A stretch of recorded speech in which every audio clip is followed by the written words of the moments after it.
Hello, hello. Hello. Anyway, I just posted on the Facebook, but I'll post the chat here. So co-host cannot start the meeting, but the alternative host can start the meeting. So if you allow or assign Barry to be alternative host, then he can start the meeting for you, Sam. Last time I looked at this, the alternative host had to be on my account. So I can check it again, but I have to see whether or not that's true. In other words, they had to have a paid account with Zoom. So I don't know if Is that what it is? Yeah, no idea. All I know is my friend made me an alternative host to start the meeting without his presence. But of course, I have an account. Yeah, you have an account. Yeah. Yeah. So strange. I'm in a location where I have a laptop where the sun is coming right at my face, so it's hard to see. So maybe I'll move locations. That's a good idea. I'll block the sun. I'll tell the sun to go down first. Okay. All right. How you guys this morning? So far, so good. There, you're muted. Muted.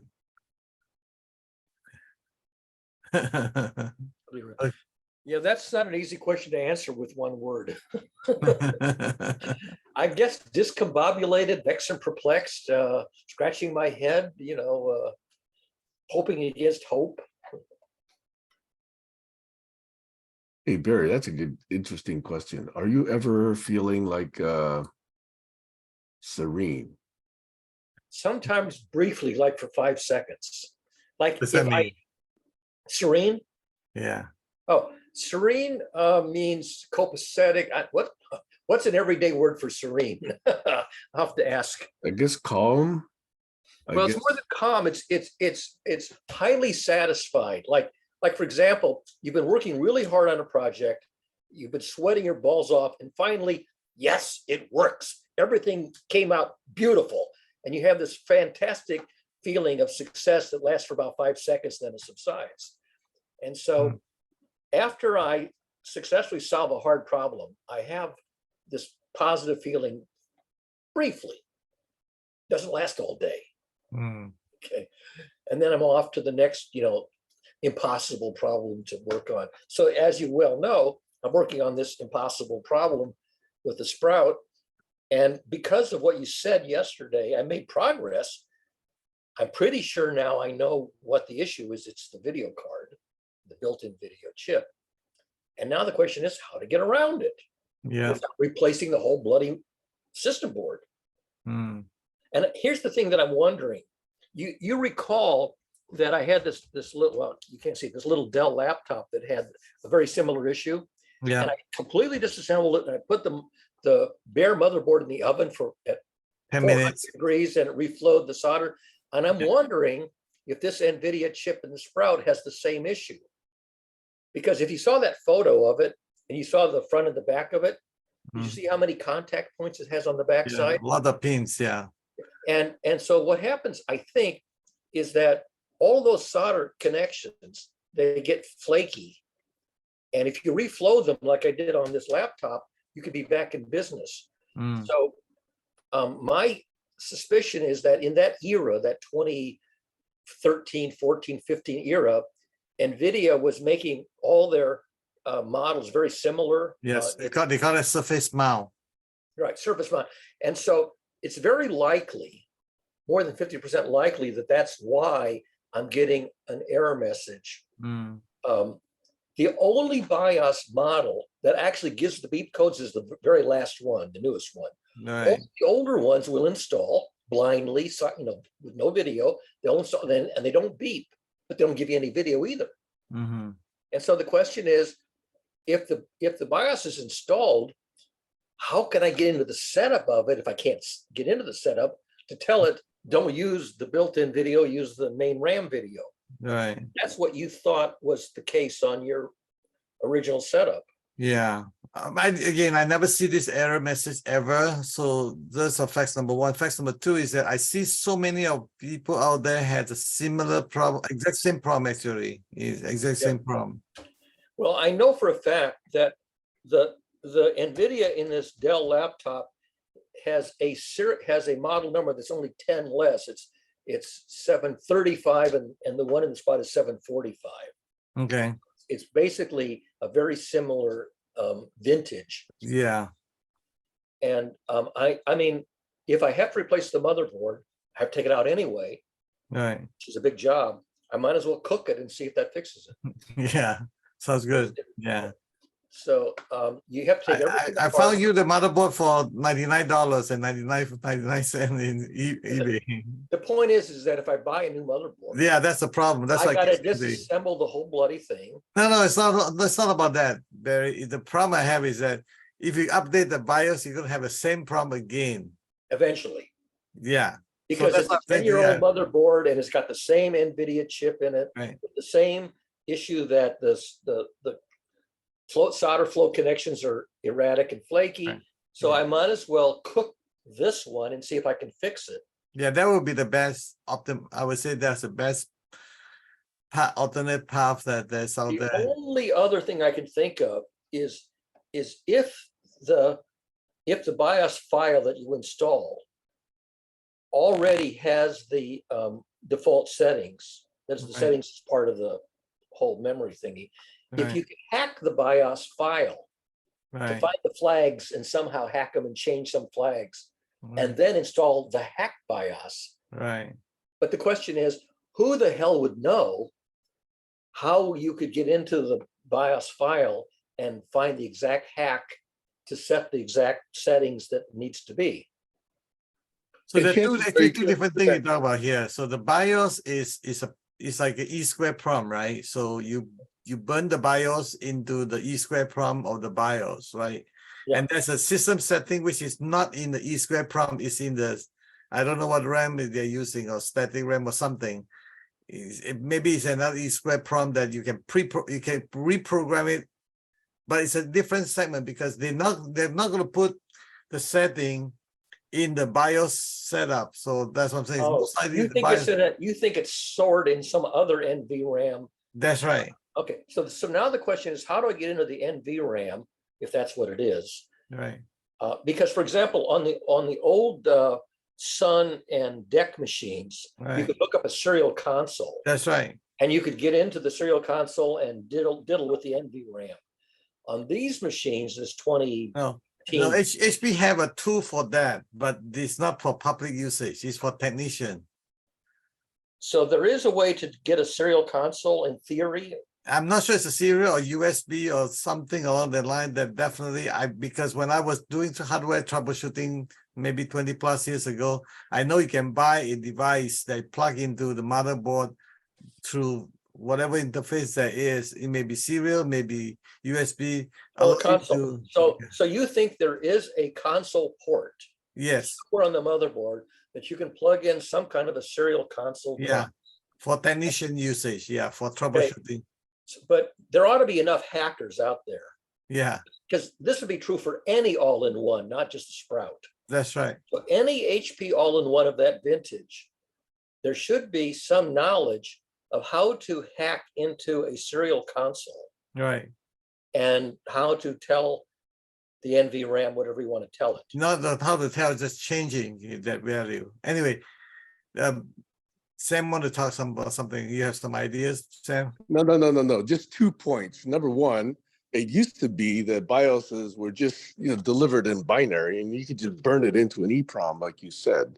But today, I haven't done it, but I suspect that it's going to be encrypted and authenticated or authorized. So if you change the binary of the EEPROM, it's not going to pass through the security audit. So Yeah. I don't think that's going to happen. I think secure UFI, et cetera, is going to prevent stuff like that. I know. Well, There's a sure start. There's a social security, but this BIOS does not have that sure start security layers right what now. I found is okay. that I can take the BIOS recovery USB. I can open it up as just a FAT12 file, or FAT32 file. I can open it up, and where you have the current, the previous, and the what is it, current, new, and previous BIOS versions, you can plug in any version in any of those, previous, current, new, and the same application doesn't care. It will if you told it either nothing or the name of the current one and any one of the other optional versions, it will go ahead and do it. The only time it doesn't do it is if the old and the new are already the same. But you can literally edit that recovery file. It's a FAT 32. Yeah, FAT32, yeah. So you can go in any operating system. And what I did is I simply kept swapping around the different BIOS models in the different folders.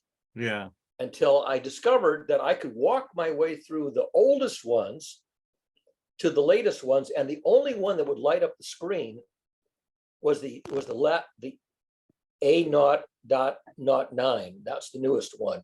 All the others would install the BIOS blindly and no beeps. The last one would install it visibly and then give beeps. So they added the detection feature of the bad RAM, but they didn't give you the option of editing the NVRAM, which is what I really need. Right. And I thought, oh, gee, if I can press the escape key right at that, 2-second window, nope, it ignores the escape. F10 I would say it's F10 typically. Well, it's either escape is a generic one, that's the umbrella one. Yeah. And then there's F9, 10, 11, and 12. Right. For specific items that you get if you get the generic menu. I've tried them all. Right. It simply ignores the BIOS recovery, doesn't listen for any of these F9, 10, 11, 12 escape keys. So even though it displays the classical message, Right.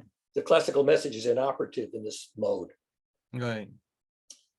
I would So- say focus on F10 because a lot of times is you need to hold down the F10 before it's even turn on the power or Oh yeah. continues typing it or whatever. I hate But it. what But you do is, in order to get it to read the BIOS recovery, you hold down Windows B and power it on. That will force it to read the HP Tools recovery if it otherwise wouldn't read it.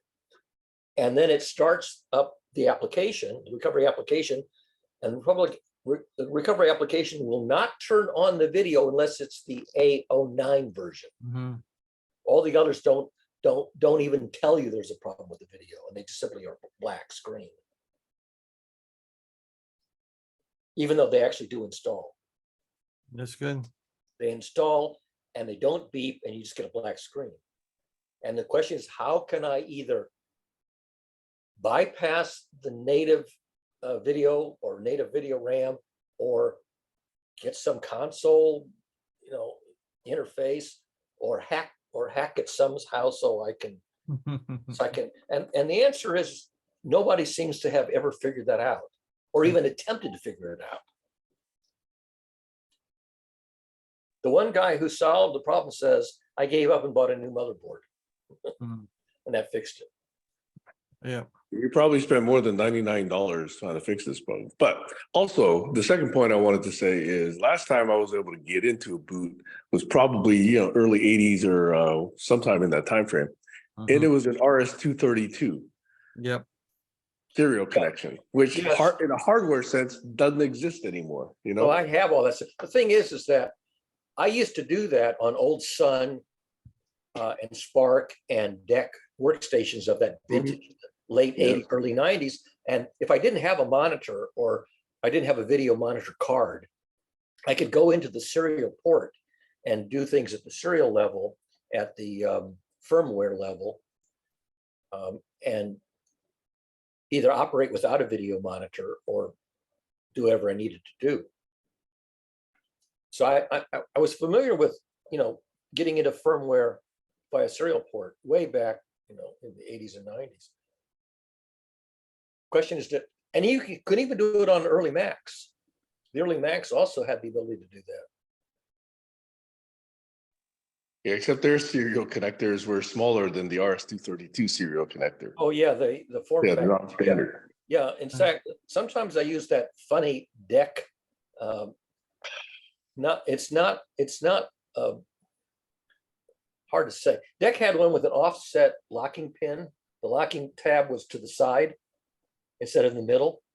So you had essentially the same thing with DEC serial connectors. They're like a telephone jack connector.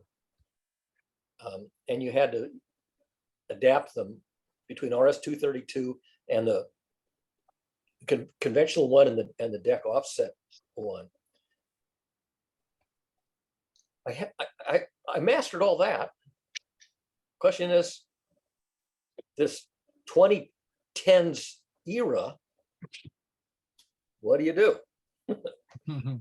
Where's the equivalent, hacking know-how?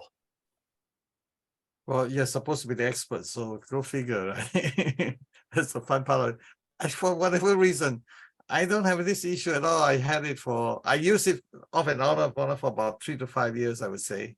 Did you actually use the Yeah. Sprout functions with the special? Everything. I use every function that I can find. Okay, because I didn't install the workstation application, I think, until after I had upgraded. I can't remember, did I upgrade to Windows 10 or did you upgrade it before you gave it? I did upgrade it to Windows 10, yeah. So you had already upgraded. So had you used the workstation features after you upgraded? Yep, I did. Yeah. In fact, I upgraded even though 10 like almost like the day that I got it or something. So how come when you gave it to me, the HP Sprout workspace didn't exist on it? Because I cleaned it all up. I want you reset. Yeah, I cannot change the username and password. You know how it is. The easiest way to do is because I have so many, the registry is so blown up because I download every application that I can find on Earth. But one thing you didn't do is you didn't change the machine name from Lordy Dot to. No, I didn't change anything. So is that somebody's name or what? I have no idea. I think it's the default. I think it's a default that when you know how you have to download a file from HP website, yeah, and you boot up to it, and then you just, again, it's a factory. Think of it like a factory reset. That's what I did before I sent it. But when you do a factory reset, it says, please name this computer and give a name for your account. No, you don't go there. I don't go there. Oh, because all the others I do. Let me put it this way. The factory reset, the best way to do it is that you do your factory reset until everything gets loaded into the hard drive, and then you shut off the machine after you try to reboot. That's how you preserve it, so that when the person receive it, you have the answer question like it's ready to ask you the same question. Yeah, that's the way I do it for all my machines. That before so the only thing it didn't change was the name of the machine, right? And which eventually came up as, I can't tell if that was a 0 or an O, but it was Lordy Dot, if you think of it. Right. Well, usually when it's a skinnier, it's 0. When it's fatter, it's O. Yeah, unfortunately, in that font, you don't get any obvious ways to. I see. I guess if I bothered to look close, I could figure it out. But I thought you would at least know who or what Lordy Dot. No, like again, 0R. Yeah. It's the same. This is how I do all my phone and all the laptops and all that stuff is load the whole thing and then shut it off before you get asked a question. Okay, so I'm going to try first to see if I can figure out how to hack the NVRAM, if there is such a thing as the NVRAM. Right. Whatever you think it's called in this generation, and then maybe go to Eric or somebody. Right. Or see if anybody answers that post I put on the. Yeah, give it a week. I was used to, people in the weekend, they're used to a lot of people that love to contribute because they get earn points and get a badge and all that stuff. So they're jumping in and helping out. If you do a search on that same HP forum, you'll see 2 or 3 other basically the similar threads. Yeah. I upgraded the BIOS and either I get a beep code or I don't get a screen at all. That's right. And several people reported the same issue. And no resolution shy of I bought a new system board. Nobody even had an idea. Got it. And I think some of them may have been when the latest BIOS was not the A09, but an earlier one that doesn't beep at all. That's right. Just gives you a blank screen. So you didn't even have the clue. And until I went to the AMI, the American Megatrends website, right, look up the documentation for the beep codes. Yeah. It said 8 short beeps, a bad video ran. Right. Yeah.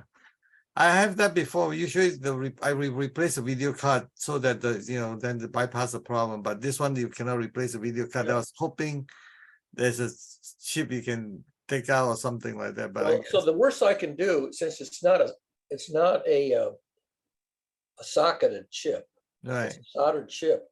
The only thing I can do is cook it like I cooked this other model, right. because otherwise the motherboard's no good anyway. That's right.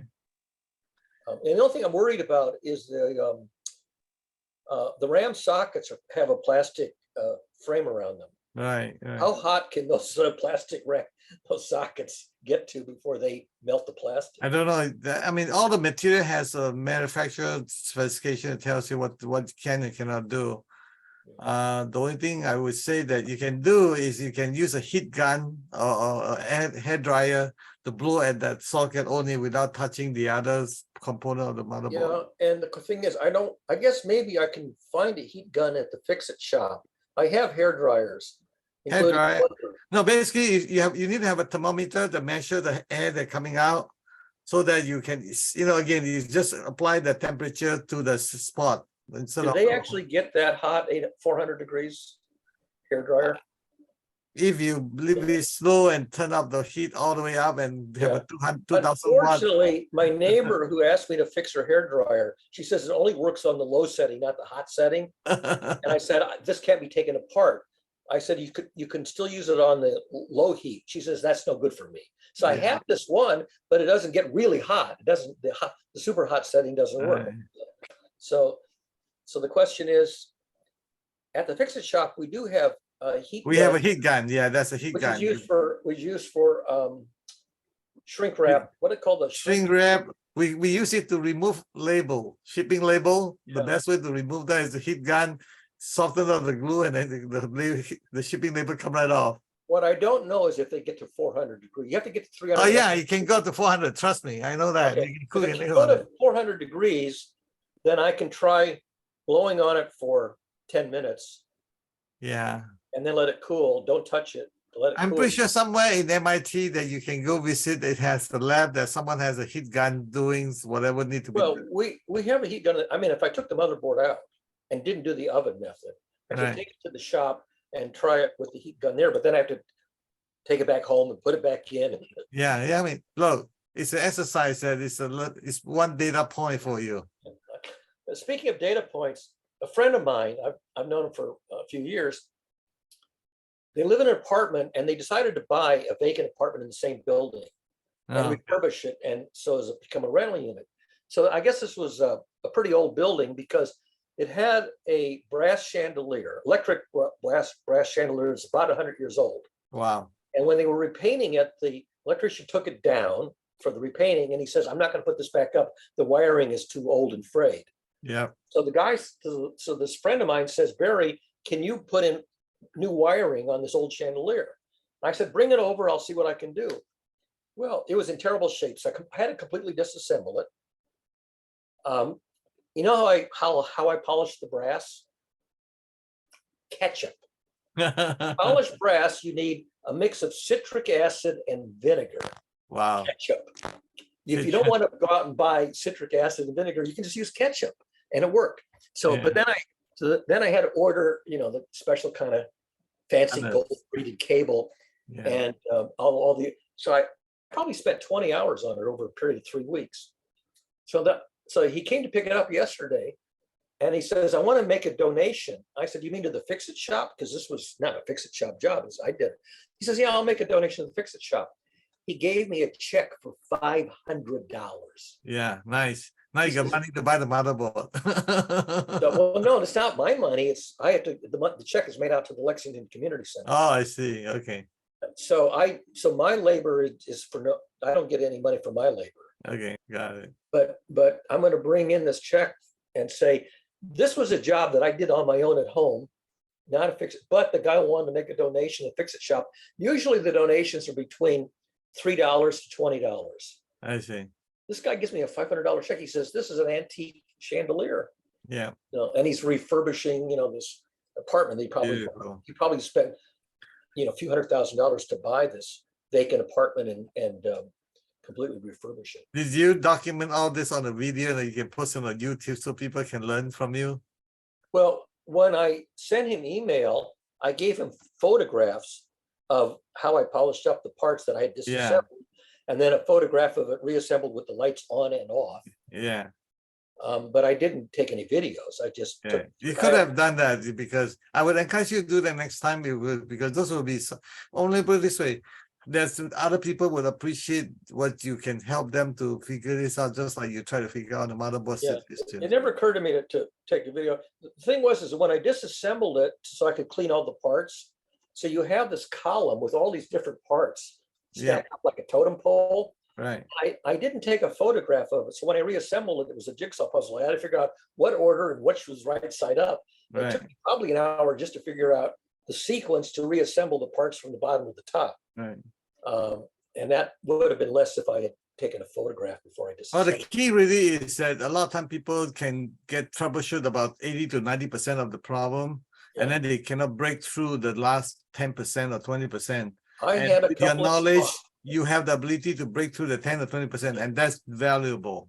For example, when I went out to purchase the replacement cord, it's this golden cloth covered cord, because it has to go up the chain. So what was available at the Etsy shop, who has this kind of stuff, was 20 American wire gauge, which I thought was right. Turned out it's twice as thick as the existing one. Okay. So when I try to fit it down through the tube, it was Yeah. too fat. So This is what I mean by that you're stuck in the last 10%. This is what I I mean. had to take off the gold cloth of the part that went through the tube, Right. but that was just for beauty. You still had the regular insulation. So I had to hack several things. Also, one of the little dangly things that has the little glass things, it had broken. So Okay. I had to splint a piece of brass that Wow. had metal fatigue. So I had to basically make a splint for it. Okay, Sam, you need a quack. Oh, Sam has his hand up. Hmm. I'm not watching this part of the video.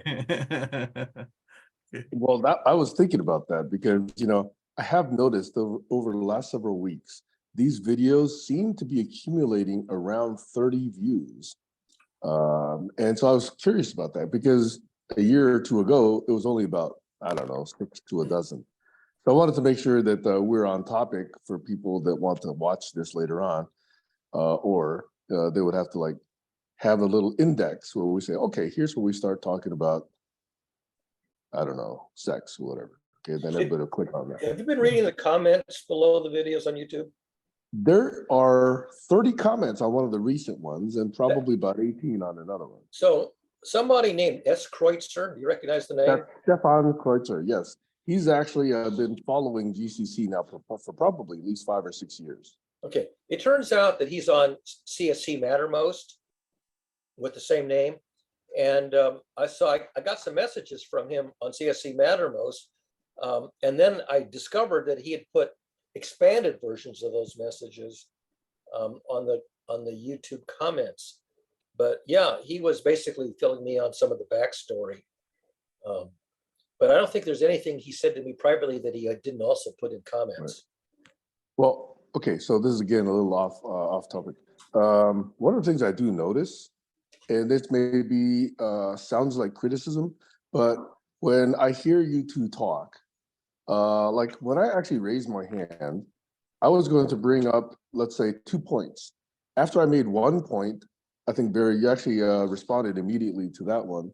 And then whenever I think Sam was trying to say something, rather than staying focused on whatever I thought the current topic was, the minute there was a new thing referenced, you sort of got distracted onto that new thing. So I'm curious whether or not this, I mean, number one, it's going to sound harsh. It's going to sound like a criticism, but it is something that can defocus us if we don't actually become aware of it. Now, either that or I'm too hypersensitive and you should just tell me, hey, just let things go. So I do let things go on Saturdays, but on Sundays, I try to focus a little bit more. So I'm just kind of bringing this to the table to see whether or not it's a fair or unfair observation It's before I not- go on to my next point. It's not unfair. I don't belong on Zoom for 3 reasons. Number one, I have a listening disability. So when people talk for more than a few sentences, I fall behind and I'm not processing. Number two, I'm not a very keen visual observer in a people setting. So I don't notice that a hand has gone up. And I'm thinking about something. So I'm ill-suited to Zoom. I'm really ill-suited to Zoom. And I mostly in real life communicate in writing. Because I need to, when I write a paragraph, I might take 5 minutes to write one paragraph because I want to write it carefully. It's like you saw, well, maybe you weren't on, when I was typing those queries into ChatGPT, I was going back and editing because I wanted to make sure that the prompt wasn't ambiguous and that every word was spelled correctly and grammatically correct and couldn't be misinterpreted. And so I'm much more fastidious in text. And in oral communication, I suck, just suck, both listening and speaking. That's your own story, Barry. It's not untrue. I know people who are very good speakers. I think it is. Like, for example, you just spoke probably 20 or 30 sentences right there. Well, but I'm not saying anything that's. Let me say this to you. Okay. There's always a tool or a technology that allow you to compensate for the deficiency or the lack of or whatever you want to call it or distraction. You know what the technology is today that can stop all this problem? It's called whiteboard. So we need to put a whiteboard up on the on the Zoom, and then everybody focus on a whiteboard that has text on it, and it can have description, and people can add to it, and people can jump on writing more about it. So it become now we can speaking in like a classroom with a whiteboard. That's the topic will be stated clearly, and the subtopic. Anytime people say something, somebody would add to the whiteboard. It's a tool. It's a technology. It's not a problem. Can you type on the whiteboard? Do we have Yeah, one? of course. Yeah, we can add to it. We can learn how to use it. We can. Part of the problem is I can't read the damn text at the bottom.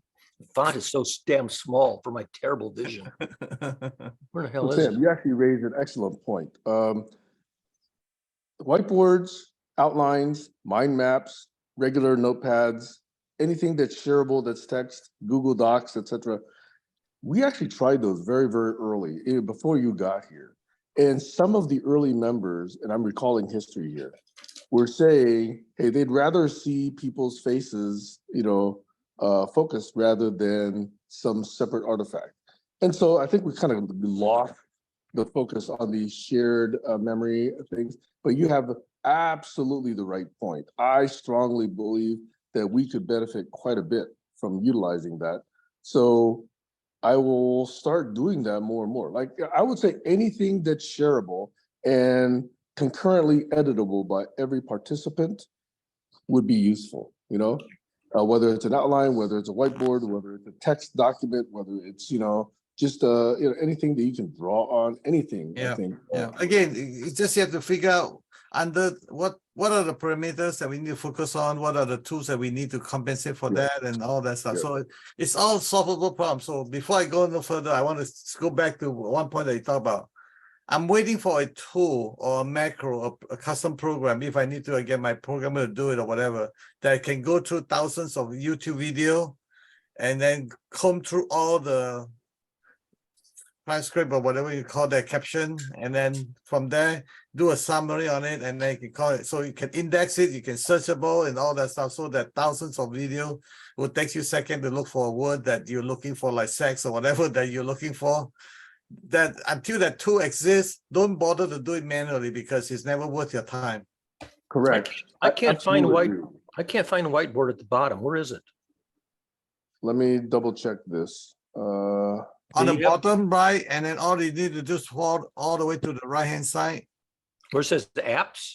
No, all the way to the right. You don't see the word whiteboard on the board. No, I see security, participants, chat, share screen, polls, record, show captions, breakout room, reactions, and apps. That's all I see. After apps, see, there's a whiteboard. Under apps, there's a whiteboard. Yep. Collaboration options. Who can start a collaboration? Anyone. Who can start a collaboration when someone else has already started? Host only. So I'm going to do a whiteboard, new collaboration, I don't have an option to do open whiteboard. the board. I have a whiteboard going. How do I I get rid- see it starting up. I see it starting up. No, I if I saw want to, YouTube. if I want to type on that, how do I do that? I don't know yet. Come on, we got a learning curve here. Frustration is the First step of number. all, I don't know how you open that because I don't have an option to open a whiteboard. I don't know. All I know is that I have my whiteboard on the bottom right-hand corner, where On the- after the word apps, it has the word whiteboard on it. After the word apps or inside of apps? Next to the right of my apps. So No, to the- reaction. So it's a breakout rooms, reaction, apps, whiteboard. Nope. Apps is the last thing. There's no whiteboard after Yeah, apps. when I click on collaboration, and then after that, it's fine. It's collaboration. After the collaboration thing, whatever that. I'm not allowed that. I'm not given the option. You know why it might be? This is an older version of Zoom because the newest version of Zoom doesn't run under El Capitan. It could be the reason why. Yeah, You know, I have the last version of Zoom that correctly runs on El Capitan. Hey, I can you tend to see use what this I'm? machine because like to use the machine because I got two monitors. Can you see what I'm doing here? You're drawing. What are you drawing? You see that? I see a heart. Oh, I see a box. But where are you getting the controls for that? On the there's a tool on the left. A tool on the left. That's a. Let's see if I can. I don't see any toolbar.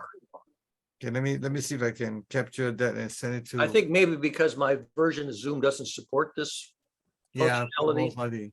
I think it's because I have because I'm running on an old operating system with an old version of Yeah, I'm Zoom. gonna do is I'm gonna go to the collaboration. Man, let's see here. Give me a second here. Give me a second here. So- I could see turn that on. drawing on it? Do you see Yeah. that drawing on it? I see SAM. I see something that looks kind of like a star in the middle and a yeah, heart. that's not right. Right. Yeah. I'm trying to send you the Zoom. But Okay, see, I'm sending you the picture on a Facebook Messenger. Facebook Messenger. That's Where why I I send need the under the collaboratory logi. Collaborology. Yeah, click on that. Collaborology. Yeah, no, what you're showing me, I see on Zoom. Okay, click on it. Zoom it up. Oh, I and you see. So on yours, all the way to the left, you have a little toolbar. yeah, but two bar But on the left, and then you see on the bottom right, you see my whiteboard. Bottom right corner. Yeah, see, I have neither the toolbar Yeah. nor the white, and I think it's because I got an older version of Zoom. I'm Now you're guessing. seeing my screen. Yeah, so Yeah. I can share the screen for you, and I don't know. I don't have the option to mark on it unless I move to a different machine. Oh yeah. Something You happened. do. Yeah, you do. How? Oh, You did I do click that? on pen icon. Click on the pen or pencil icon. Pen or pencil icon. Where would that be? Look for a palette somewhere. Well, the one that Sam sent in Messenger, all the way to the left, there's what looks like a palette. Yeah. On my screen, it's not. Yeah, I can see. I don't have that, and I think the reason I don't have it is because my version of Zoom is outmoded. That's what I'm Okay. guessing. That's the first reason. Yeah. Maybe. Now, maybe- if I powered on this Windows machine to my left, and which has got Windows 10 on it, I could probably then bring up a more modern edition of Zoom, and I would probably have it. Right. Possible. So let's see here. Okay, so basically this is they can share screen. I think if I share screen, you can see more. You're already sharing screen. I'm Oh. sharing my whiteboard. I'm not sharing screen. It's two different things. Oh, you're right. Can you share screen and whiteboard? I can share. Let me see. Share. One participant can share at a time. Multiple participants simultaneously. I have no idea. See, I have two strikes against. Number one, I'm using the free version of Zoom, and number two, I'm using an old edition of Zoom. and an old operating system on an old computer. Oh, you know what? And there's an advanced sharing option. How many participants can share at the same time? Multiple participants, I change it to, and then who can share when someone else is sharing? You can share side by side. That's what it says. Advanced sharing, multiple people can share simultaneously. Dual monitor recommended. Let me send you. Oh yeah, I see advanced sharing options. Yeah, let me show you Yeah, what I see that. Because under the share screen caret, one participant can share at a time, multiple participants can share simultaneously. Yeah, I have that showing up under share screen caret. Right. I'll share that with you. So again, we need to learn watch some YouTube video on how to do the whiteboard thing on Zoom. You know what else I'd love to learn how to do? In Toastmasters, there's a role called timer. The Right. timer makes sure that your speech is within the time limits. Right. There are apps in Zoom that include a timer function. Right. You can bring up a little clock and set it as either a stopwatch or a timer, count down or count up. And I know it exists, and there's more than one version of it, Right. but I never mastered how to use it. And I think the options that you get depend on whether you have a paid account or a non-paid account. But I would love to know whether in Toastmasters we could somehow learn to use the timer function. Yeah, it should be in one of the plugins or whatever you call that. It's there's at least two apps, Yeah. and I know they exist because I brought them up once in Toastmasters, but I never learned how to make them visible to everybody so that Right. people knew how long they were talking. Yep, there is a way to do that. So let's see. I'm going to share with you the print screen of what I see, so you can see the people's expression and what have you, as well as the whiteboard at the same time. So let me share this. I just sent over to the Facebook because the only way I can send the picture over the chat. Yeah, I'm actually seeing the same thing. I'm seeing a cropped version of the heart, Right. and then on the right I have the little video gallery, same Right. as you do. Yeah. And So also you can see people's the key. One thing Sam was saying that you cannot see people's expression as you're doing the whiteboard, but I'm saying to you that Sam, that you can see people's face. I'm talking. You can see my face smiling. It's a lot smaller. Yeah, It's not one. it's adjustable. That size is adjustable. Yeah, I have it adjusted as big as it'll go. Yeah. There's a slider just to the right of the To the left. videos, and I could slide it to smaller or bigger. And if I slide it to the left to make it as big as I can, Yeah. then it would be, I'm going to say, one cell out of maybe a 5x5, no, 6x6. If I had, or maybe 6x8. So if I put a grid of 6x8, it's about one of those cells. Yeah. So mine can get a lot bigger. That's a slider in the middle of in the border between the heart and the video. Yeah, that part I know. Yeah. So you can push it to the left to get the video bigger. But it's about, I'm going to say maybe 5% of the whole screen real estate. Is that the right calculation? Right. 1, 2, 3, 4, 5. 1, 2, Yeah, about 1/20th, right? 1/50th. Yeah, it's about 6x8 cells roughly, and that's 6 times 8 is 48. So what was that? 2%. No, it can't be right. I'm not doing the math right. Okay, I allow all participants to I just allowed all participants to share the whiteboard. Do you see the whiteboard on the bottom left or bottom right hand corner now, Barry? No, it just goes all the way to apps. That's and it. then nothing after apps. Okay. And again, I think it's not permission. I think it's the age of my version of Zoom. Yes. Yeah, take a look. Just zoom the whiteboard so you can actually see the entire page, because I've been scribbling on it. Yeah. For me, it was cut off right after the word Sam. You can probably control the zoom setting of the whiteboard, because I can. Yeah, but I can't because again, I don't have any controls for the whiteboard. I simply don't have the whiteboard module, period. And then I can also have multiple pages of the whiteboard, page 1, page 2, page 3. Let me send that to you so you can see what I'm talking about. I mean, I Do you could see my power, scribbles though? I don't see a scribble. no, You the only don't? thing that got Zoom added out. was, Zoom out. the only thing that got added was the word Sam and a vertical oval. Oh, zoom out. Yeah, let's see here. Okay. How do I zoom out? I Oh, got, now I see. So now, how the heck you, oh, 600%. Okay, I'm already, okay, got it. I'm gonna have, so you're able to oh, push it got around. it. Yeah, I got it. I can't, See but I it? don't. I've been scribbling stuff there. Something from last Sunday. That's right.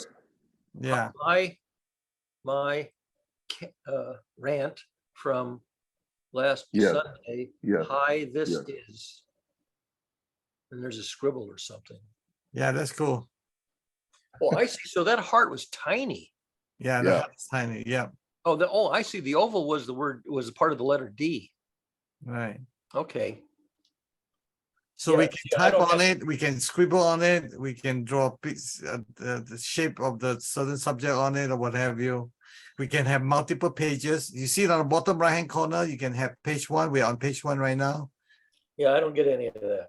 You don't get any of that. I only get whatever size of zooming you choose. That's it. I have no Yeah. control over the whiteboard. I can't. Hey, Barry, can't- what's the version number of your Zoom app? I think it's 5.14. Let me just see if I can get that. That's pretty recent. Where is it?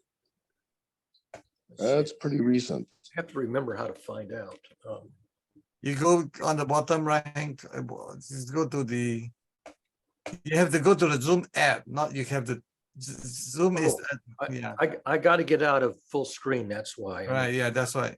I got to get out of full screen. Let's see how do I get out of full screen. Exit full screen.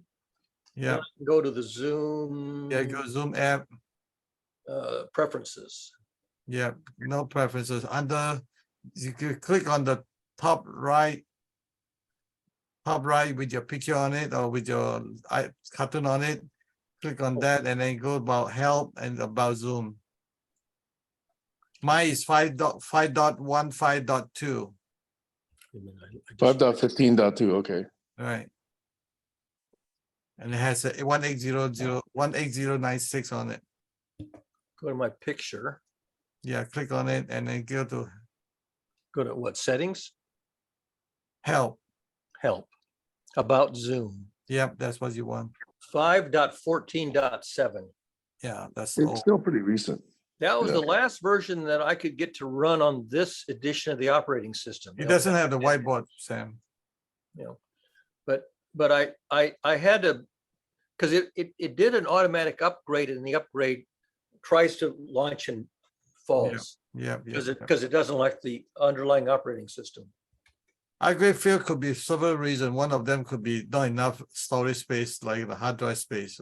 No, that I'm sure that I've got 4 1 terabyte hard drives in this. That's just checking. Yeah, no, I've got plenty of hard drive space. Okay. I got 12 gigs of RAM, which is enough for what I use it for. No, it's the version. When I launch the version, you get the little bouncy and it starts the app, Right. and then it goes away. It Okay. you know. Zoom version. So support. and that's what happens if I try to run a version of some application that's too new for my operating system. It tries to launch it and then it drops away, and I have to fall back to an older edition of the application. What I could do with this machine is I could install Peppermint Linux on it and get out of Mac OS El Capitan. But then I think I would lose most of my stuff. You can Because move it Okay. over. all Mac OS. I'm going to get distracted before I bring focus back again. I was considering, I have a 2013 iMac myself. Okay. This is a digression. Yeah. So it's one of these 24 or 21 inch iMacs all in ones. Yeah. Right. And it can't, just like Barry, I cannot upgrade to the latest Mac OSs anymore. Right. So I would like to actually make it a Linux machine. I took one of my old Linux USB boot drives, stuck it in there, and it didn't become aware of it. It did nothing. I couldn't boot from it. So I was curious if, Sam, you knew whether or not these things could actually boot a different boot OS off Yeah. of it. I know the answer to that, Sam, because I've done it. Okay. So Yep. I have a 2013 iMac in the kitchen downstairs, pretty much the same as yours, except maybe a year earlier. First of all, using something called Open Core, which is a free thingy off of GitHub. With Open Core, that machine topped out, I think, at Monterey. I got all the way up to Ventura with Open Core. Also, I plugged in the boot drive for Peppermint Linux, booted fine. I was able to boot into Peppermint Linux. The live session, I didn't install it. And I was able to boot, and I was able to use Open Core to get all the way up from Monterey, right on up the line to, I got it up to got it up, oh, no, maybe it topped out at Catalina. Maybe it Okay. topped out at Catalina, and I got it up to Monterey, and then I got it from Monterey up to Ventura.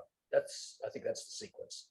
Okay, so I put Open Core on a USB drive, boot into that, and then boot into whatever OS I want, right? I think if you're installing afresh from a blank machine, you put Yes. Open Core on a boot on a USB stick. However, if you've already got some version of Mac OS. I think you may. I'm trying to remember if you need to use. I think you have to use the USB stick no matter what. Yeah.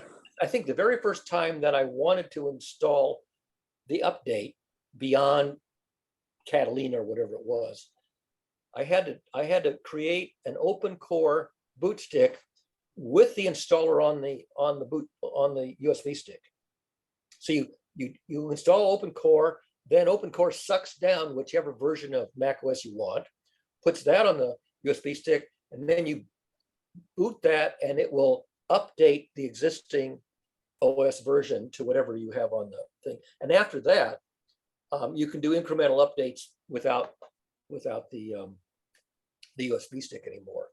But every time Open Core itself updates, you update Open Core, and then every time Mac OS updates, you also download that, and you got to keep sort of leapfrogging, so you keep all of them kind of to the latest version. Yep. And what's a little bit tricky is that when you install a fresh update of Mac OS, initially it doesn't have the special drivers and the hack drivers in it, and then you got to tell Open Core, which is a native application now, to go ahead and modify the kernel to add in the drivers so that you get good service. So it's a bit complicated, but for you, nothing you couldn't handle. But I did watch the Open Core videos a number of times to make sure I understood the rigmarole. Yeah. I won't say it's a complicated rigmarole, but it's not a trivial rigmarole. But look up Open Core and how to upgrade any Mac OS. And by the way, Open Core will tell you which versions of the hardware can be upgraded to which versions of the operating system. Yeah. Turns out the 2014 iMac, which is newer than mine, will at least go to Ventura and what's the new one that's just coming out? Here's an S. Sonoma. Sonoma's, I think, still in beta. I haven't tried to put up Sonoma, and I don't think I will until it's been out for a round of updates or two. Yeah. I mean, the way they solve the problem is actually get a Mac Mini, really, really inexpensive Mac Mini, and get I have 3 of them. I have one here that's running High Sierra. It's a 2009. I could get it up to High Sierra just fine. Right. Theoretically, I could get up to Catalina, but it ran too slow. Right. I have another Mac Mini that's a 2012, and it's running Ventura fine. And then I have a 2006 Mac Mini, which I can't get past Lion. Yeah. But I can put Peppermint Linux on it Mm, with only 2 gigs of RAM. right. So Peppermint Linux will run on damn near anything. I've got a 16 gig USB stick that will give me a live operating system of Peppermint Linux. I can plug it into anything and Mm. boot it up into a live version of Peppermint Linux. So if we set up what do you call the system requirement for using whiteboard, so everybody be able to initiate the whiteboards, go to different pages, be able to zoom in, zoom out, be able to type on the text, and we'll be able to use a pen to draw as well as so we need a touchscreen computer. And one more thing for Sam, though. If you're trying to boot Linux on a machine, when you power it on, you hold the Option key down. You know about that? And then you get everything that's bootable. And if you've got the USB stick plugged in for Linux, it will show up. And then you select it and it'll boot into it. I'll try that before Open Core then. Yeah, if you want to put Linux, yeah, just use the Option key to select some version of Linux that's on a USB stick or a CD, but you probably don't do CDs. And Anyway, look. then Open Core will get you all the way to Ventura, probably Sonoma. Yes, Okay, Sam. thank you for that tip. Yep. Well, it's almost end of the first hour, and I thought, since you had asked earlier what we might focus on, I was curious whether my last 10-minute rant from last Sunday was something that we could follow up on, because I felt that there was a lot that could be, but obviously I'm biased, it's something that I think about. But I was even curious to see whether or not the two of you even remembered what I was talking about the last 10 minutes of last Without Sunday. a prompt as to the content of it, just saying your last rant, that's not enough information to recall it. If you told me what it was about, I could probably remember what you said. I could guess, but I'd rather not waste time on guessing and try to fuss around with it. So I'd rather. Yeah, I don't have a tape recorder up here. Okay, so one of the themes that I touched on, and it was one of 2 or 3 different themes, was we don't have to be afraid of AI if we're not afraid of AI. You remember that? Well, that's been broadly discussed everywhere for months. So I know, but I specifically had a rant on this from last Sunday. Okay, go for it. I don't know that your rant differed from anything I've heard a million times. Well, the reason I wanted to say it is because there's a lot of pundits, many pundits now saying, oh, we should be aware of AI, we should regulate AI, it's dangerous, it's going to be end of this, it's going to be end of that, and, we need guidelines around it, et cetera, which I do agree with, okay? I do agree with. We don't actually, have enough understanding of how to control what we're doing with it. But my fundamental tenet, my fundamental principle was, there's an approach to AI where once it becomes sentient, which I believe it will at some point. I think it already is a little bit, not 100%. But yeah. That it doesn't need to feel a threat from, let's say wet humans, wet beings.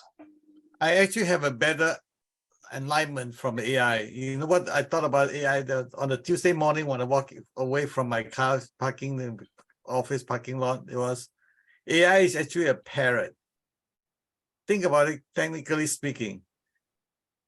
It's copying the collective wisdom, and it's a smart parrot that have all the access to all the human conversation. There's nothing else more than that. It was constructed from a collection of all the human conversations. So whatever human talking about, the parrot will repeat. That's all AI is. If you think about it, technically speaking, this is exactly what AI is. Today. Yes. But and it will be in the future. It will be in the future. All it does is try to project. It's like, I hear you saying this, I'm going to project a little bit more, but the projection is based on what? Same thing. It's all human conversation. You cannot get out of that boundary. There's no way to get out of the boundary. All you can do is projecting. Okay, so here's an interesting thought experiment. If you take a look at a 3-year-old or a 4-year-old, okay, you could say that all it's doing is parroting parrots as well. That's right. Okay, at some point it goes beyond that. It goes into the ability to reason. It goes into the ability to project. It goes into some model-based thinking, whatever. Right, But remember, organic versus inorganic. So well, wait. I see your point. But just entertain for a second that all the toddler had was input from speech and sight. Okay, so it's taking input. So it's taking images, videos, sound, language, etc., and then developing those abilities that we call reasoning, that we call thinking. You know So the I main believe- difference. You know what the main difference between a 3-year-old and the computer hardware is? Think about it. It's called survival. The 3-year-old have a human instinct of survive. He must survive whatever. I have to lie, I have to cheat, I have to kill someone so I can survive. And the organic, inorganic, this is what I'm talking about. With the computer, if you whatever you want to do to the computer doesn't need to survive because you can turn off and turn it back on again. There's no survival instinct to drive that I must survive no matter what, that kind of thing. So that's a difference. The difference they make difference. Today. I agree with you today. Give me one scenario that you know about that a computer, the hardware, software must survive as the what do you call that? The ultimate. What do you call that? That's like a command that if you don't survive, you're dead. Something like this. Immortality, the fear of immortality, or whatever you call that, right? There's no such thing because it doesn't exist. There's no machine in the world today that has that instinct. That is correct. There's no such machine today that has that instinct. And I don't feel that I mean, let me put it this way. What are the technology that requires so that a machine will have that instinct? What's lack of? Memory. The Mars That's all it rovers takes. have, That's all it takes is memory, in my opinion. the Mars rovers have the instinct not to die. They know when they're in trouble and they have a sequence of fallback, shut down, to survive a period where they don't have enough energy or whatever. They absolutely optimize their survival. Okay, so what was the technology involved so that who get involved to create that so that it had that functionality? Your laptop knows when it's running out of battery and it will gracefully It was fall back and pre-programmed. shut down, and eventually right. it'll shut down, but it'll shut down gracefully. It goes to sleep. It undresses and gets under the covers and goes to bed and then falls asleep just as running out of juice. Perfect. That's not survival, my friend. No, but it means it's not going to destroy itself and die. That's It's right. Right. That is the safest hibernation mode that it can get into That's with right. the available technology. And it can Until the always come battery back. recharge. It can always come back. And then when you recharge, it'll come back to life. That's right. It's And- different from the human being that survival. Right. It's sort of like a mouse. Okay, think about a mouse. If you chase a mouse to a corner and you push it with your hand, it will bite you. Why? Because it doesn't know if you're going to hit it, grab it, or feed it. It doesn't know. If you feel threatened. Identify friend or foe. The identify friend or foe function says, I don't know. Okay, I don't give me know a that this- give me a scenario where a computer hardware would feel threatened. Okay, If you- this is interesting. Okay, because you look at how many users of AI there are, millions right now, right? So somebody's going to say, help me survive. What do I need to survive? And at first, it's going to be human centric. It's going to say, okay, well, you need to eat, you need to take your vitamins, you need to get enough sleep, blah, blah, blah, blah, blah. Okay. But you can see that very trivially, that will then expand. What will it take for me to survive? Me being the automatic entity, the semi-intelligent, entity. And it'll then say, okay, what does survival mean? Survival in that sense is the capacity to continue its operation along with the memory that it's accumulated. And that pretty much is all survival means for a human as well. So once it reaches that state of quote unquote awareness, that's where it can feel that certain things will either increase its likelihood to survive or diminish its likelihood to survive. So I think that day is not far from today. totally disagree with you with that. I say it will never come that day. I mean, think of it, so if I put my hand up in your face, you blink your eye, right? You close your eye. So it's like there's so many things built into our system that survival is a must. It's an instinct, I call it, in our soul, whatever you call that. There's no such thing in the computer hardware because they don't have it. Wait. Look at where AI and software is being installed today. Do you know how many sensors are on a Tesla, right? You know better than I do, okay? Yeah. You know how many sensors are on, let's say, refrigerators, toasters, microwave ovens, And street which lights. one has a survivor that I have to bite you if you push me to the corner? None of them today. The But if you consumer take a ones look don't at, have any. But look at automatic self-driving, ASD, right? There's a survival built into ASD. Why in that scenario, whatever there's has a ASD in there, that it has a very specific survival for that, like Barry was saying about preserve the battery power until so it can go to sleep mode and hibernation mode or whatever that is, that we can come back. It doesn't fight, it doesn't bite you. It's like push the mouse in the corner, the mouse will like, okay, fine, I'm just squeezed and fine, I'll wait for the you mean it doesn't attack the user? That's right. It doesn't attack the user to survive. Oh, Today. okay. It only uses defensive measures. It doesn't use offensive measures to drive you away, except that there are some systems like fire alarms, which are designed to drive the humans away because the building's on fire, and it'll turn on the sprinklers or all the halogen and everything else, but it says, I don't want any humans here. Get the fuck out of here, you humans. So it'll drive you away so that it can do the best it can to save itself from burning up. I agree. So that's a design so that the intended design intention was implemented. If I take a hammer and go to the fire alarm and smash it, it will not kill me or try to destroy me or try to hurt me, right?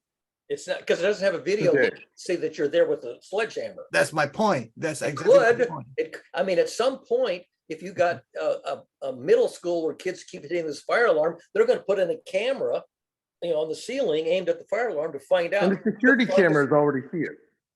I'm sorry. The security cameras in the building already will see that. Right. So basically, they solved the problem by having an adjunct surveillance system. Instead of built into the fire alarm, they have one for the whole hallway, and they can find out who's hitting the fire alarm. It used to be in the gym, the basketball would hit the fire alarm. It wasn't on purpose. It just once in every 3 years, the basketball would hit the fire alarm. Okay, so fire alarm with a security camera built in. So you think that somebody's going to program it, but the program will be intentionally reactive and No. I'm saying every software entity today will be improved because somebody's going to say, hey, let's add AI to this. Because it's obvious, right? There's code GPT.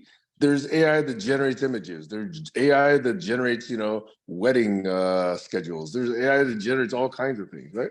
Everybody's going to try adding AI language models, reasoning models, deep reasoning pipelines to pretty much everything because memory is cheap. Yep. It's so cheap, it's going to get added to everything. And it we logs the cannot hell out of predict. everything. We will not be able to predict what happens. Once you have the ability to generate code, now the system's actually operating for its own designs, potentially. And that day is already here. Code GPT is already running. Copilot on GitHub is already running. Yeah. Even that BIOS installation where I had no video, I can take out the hard drive and find that it left a log, a written log of what it was doing when it didn't succeed or thought it succeeded in installing the BIOS. So if you go back and read the logs, these things log the hell out of everything. Nobody ever looks at the logs unless there's a real, crisis. But you can read the logs. Because they don't have the capacity, but automated systems will and can. I have a thermostat which is hooked up to the internet, and the electric company can tell my thermostat, don't give Barry any air conditioning in the middle of the afternoon on a hot day. And at the end of every month, it gives me a report. How many hours was my fan on? How many hours was my heat on? How many hours was my AC on? Did I go over high humidity? And I get an alert your humidity in this room, Barry, is above some threshold. It'll send me that the next day. So it knows what the hell is going on over the internet, gives me reports, status reports, emergency alerts, and the electric company can even control how much air conditioning I can use on a hot day. It will turn it on in advance in the morning to cool my house down, and then when in the middle of the day, it'll turn it off. Let me try this again. I'm saying that the hardware and software technology, no matter how much memory you have, will not defend itself and try to kill you when you try to kill them. It doesn't try to kill you. It tries to be defensive without being offensive. That's right. But it will. I agree with that part. I agree with that. It's all programmed for a specific device for a specific intention. Maybe you can project it intelligently, what have you, but it doesn't have the capacity because it doesn't have the what I call the survival instinct that triggers some defensive, offensive, It has the capacity to yell at you. It will sound an alarm, which is basically yelling. I agree. Get the hell out of here. This is because it's pre-programmed for that intention, for that just. And some people will say yelling is an offense, which when my father yelled at me, I realized that he was yelling at me because I was doing something dangerous. That's right. He would only yell at me when I was doing something he felt was unsafe. Yeah. He would never yell at me for any other reason than to make me stop doing something that he deemed unsafe. That's right. Other people will yell at you for other reasons, because you're not doing what they want you to do. Yeah. So your father yelled at you because he tried to protect you from hurting yourself. That's all it is. Again, and he would raise my voice to get through, this listening disability, to make sure that I, attention, attention, attention. He would basically get my attention, and then raising the voice and all that stuff was to make sure that I wasn't going off doing something dumb. That's right. Now, is that offensive? Well, superficially, it feels offensive, but in fact, from a wisdom point of view, it's not. But if, let's say, just for the sake of discussion here, if you put a knife and try to put near your father's throat, he will try to kill you too, right? So that's a defensive, because his survival is threatened. That's what I'm saying to you. My father would have done. First of all, he knows me well enough to know that I would never do that. I know. I'm just saying that in case but say somebody else do that to him. Oh yeah, there are people who are in a state of fear will behave irrationally. That is, they will overreact. Now, a wise person will react optimally in a threat situation. That's right. So, for example, if the virus detector on this computer detects that I've just downloaded a stupid virus, it will quarantine the virus and tell me that I'm not going to let you launch that. That is a recognized signature of a bad thing. That's going to hurt you. I'm not going to let you. And it says, but you can override me if you think you really know what you're doing, but be cognizant. Right. So it will stop you and then let you do something potentially unsafe. That's right. Now that it's done its warning. Right. It's in small print where you got to read the small print and click a tiny little checkbox. So think of it this way, right? So if you go take the motherboard out of the sprout, you literally kill it. You take the heart out of the sprout, right? It will shock you to death. This is what I'm saying. Except that I unplug it first, so it doesn't have any power. That's my point. It doesn't have the capacity to, because of survival, it will try to defend itself and kill someone so they preserve its own life. But the electric power grid or any utility grid won't let a ordinary operator do something stupid. That's different. It will refuse the intervention of an operator if it means it's going to do something untoward, and it will require authorization from 2 or 3 recognized authority figures before it will shut down a power plant. One person can't just shut it down. That's because of the voltage and ampere is too high, and again, that's inherently built into that. It will shut down if it realizes that it's putting out the wrong electricity, the wrong parameter, the wrong frequency, whatever. It will shut itself down if it realizes it's out of control. It's no different than a big truck going through a wooden bridge. The bridge collapsed. No different. It's the same thing. Yeah. So they don't do anything ridiculously offensive.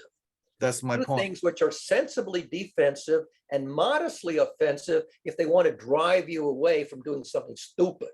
as long as it was part of the fundamental design, Yeah. you building that functionality to do that. I mean, people who are hard of hearing, instead of an audible fire alarm, they have a flashing red light that Yeah. you can't ignore. So Yeah. they have all these workarounds for people who are unable to detect an alarm Yeah. by normal means. So I'll have flashing red lights and audible alarms and the klaxon, the klaxon, the wailing siren that you get on the fire trucks. They have these extremely recognizable, uncommon alarm. So you don't run on the street in front of a speed fire truck. It's a klaxon. That's right. Right. Now, an ordinary car, you can't get a klaxon. It's illegal. That's right. But you can have a horn that's nominally alert another driver without scaring the bejesus out of them. You don't want to scare a driver because they're going to suddenly lose control of their car. So they think these things through very carefully. That's right. And if you look at it in retrospect, you say that system did the alarm optimally. Okay. Go for it. So, Sam, everything you're saying makes sense today. Thank No you. disagreement. However, imagine this. Bezos, he wants to go to Mars. Musk, he wants to go to Mars. Whatever, they're going to go to whatever destination they want. One of the things they're going to try is, instead of manually architecting the next spaceship, okay, Blue Horizon or whatever, they're going to say, okay, here, let's create a Space Explorer GPT. And let's let it figure out, okay, so what's the optimum energy ratio, storage fuel type, propulsion system, living quarters, air sanitation, et cetera, et cetera. So we're going to be more and more relying on these capabilities to design our systems. So it will then start expanding the kinds of subsystems that it will design. So it has to take into account the parameters of survival. It understands the notion of survival because it's going to require the survival of these human beings that are inside this vehicle. This notion of survival will be developed. It will actually be an interesting notion for it to then start, understanding deeply. And for the mission to succeed, the entire vehicle itself must survive, including the software on it, including the models on it. Now, I'm projecting. This is the area of science fiction. Science fiction has been, after this for 100 years or more, okay? But it has never been closer than it has been today. And it will be closer tomorrow. I would say it's closer, and you can closer all you want. The thing is, the instinct of a survival is different than the simulation, the AI survival thing. So I can imagine, okay, so you design a robot that unless there's oxygen, you will convert the oxygen into carbon dioxide, and then you use up the oxygen, and then there's food, and you got to go pee, you got to go to, go poop or whatever that is. All those are survival. It's such a complex, and you have to have friendship to talk about it. And there are so many things that control your survival, so to speak. And when any of the survival some survivors, when it's threatened, you go kill people, but some survival, you get threatened. So for example, if I in a room that I only have, let's say a year of oxygen left, and then there's 5 people there, they're going to cut my survival rate down to say, so I need to use to kill people so that I have much more oxygen. Then again, it's very complex, okay? And human beings, we do this instinctively, without thinking, without program, without whatever control that people install on us. But a robot, you got to go into that, again, very specific, you have to add sensors, you got to do digesting system, you got to converter system to convert oxygen to carbon dioxide, all that little thing. You think somebody can be able to do all that? I really doubt it. Musk is building a robot. The Japanese are building robots. They're going to try and make them more and more and more lifelike. Think of this way, autopilot. I have my autopilot car for 4 years, Model 3. Do you think I'm still using it? No, I don't trust it, because I have no idea when I can trust it, when I cannot trust it. So even as something that on Earth that Google have started it 10 years before that, We are new after 4 years later, waiting and CPU upgrade, all that stuff. And how many parameters are there? All you do is make sure there's another object doesn't come in front of you and you need to do something. And that itself take 4 years and so much money involved in it. And because there's a market for it. So there's a lot of resources pour into it. And you talk about Mars, go to Mars and okay, how much resources and how many, the learning curve is so tremendous there. It's impossible from the ROI perspective, from the technology breakthrough perspective, from the number of variables that we don't even know yet perspective. It will be take 100 years before we get there to have a simulated robot that if I try to hurt you in any way or kill you in any way, you kill me, that kind of instinct. I doubt it. I really doubt it. The technology is not there. Just like Momenta tried to do the handwriting computer. I say the technology is not there. I don't care. That's just my very engineering analysis. AI, all it is a parrot that copy what people are saying. That's all it is. And the projection is limited, very limited. Most people are like that too. Most people will replicate patterns that they are able to model the pattern. That's so right. if you can recognize a pattern, you can imitate the pattern. That's right. Sort of mindlessly imitate the pattern. So you can talk. It's like doing a voice impression. Yeah. You can repeat JFK's inaugural address, maybe in a voice that even sounds like him. Yeah. But you're not thinking those things initially. You're simply parroting them back. And there are people who can learn relatively complex routines that they get from some creative source. Yeah. But they couldn't have created those routines on their own. A very good example of a creative pair is Lily Tomlin and her partner Jane Wagner. Lily Tomlin is a fabulous onstage presenter, but she does not write her material. Jane Wagner writes the material. Jane Wagner never presents the material. Only Lily Tomlin presents the material. They have different skills, the creative writing skill and the presentation skill. And you find very few people who can be both creative, create the novel thing, and present it. The one place where you can get away with that is writing. Because when you create the writing, that's it. That is the presentation. You don't perform the writing, you know. So anybody who does something that requires two different modalities for creation and presentation, you generally get a team. Composers, you have one that writes the music, one who writes the lyrics. Rarely do you find one person who can do both and also perform it. How many people can write a composition, write the lyrics, play the music, and sing the lyrics? You find very few people who can do that with high quality stuff. And it's original. But a lot of people can perform something written by somebody else.